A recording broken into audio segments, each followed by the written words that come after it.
কলকাতার বড় বড় চওড়া রাস্তা, জনগণকে হাঁটার জন্য ফুটপাত,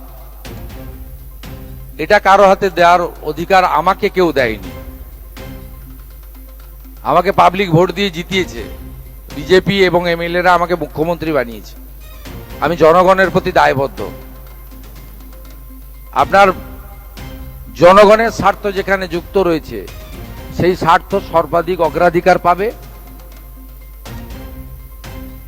মুষ্টিমেয় কোনো ব্যক্তি বা গোষ্ঠী তার স্বার্থ আমার কাছে অগ্রাধিকার পাবে না।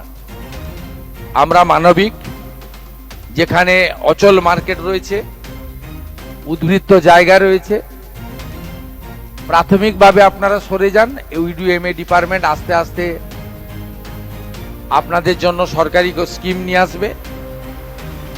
হকারদের জন্য ভারত সরকারের শ্রম দপ্তরের স্কিম রয়েছে, তার সুযোগ আপনারা পাবেন এবং অন্যান্য সুযোগ পাবেন।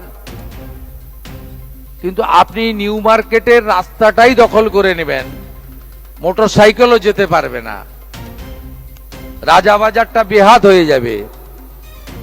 খিদিরপুর মেটিয়াবুরুজে আপনি যা খুশি করবেন, এটার জন্য কিন্তু আমাকে মুখ্যমন্ত্রী করেনি পাবলিক। অতএব আপনার এই প্রশ্নের উত্তর আমি দিয়েছি।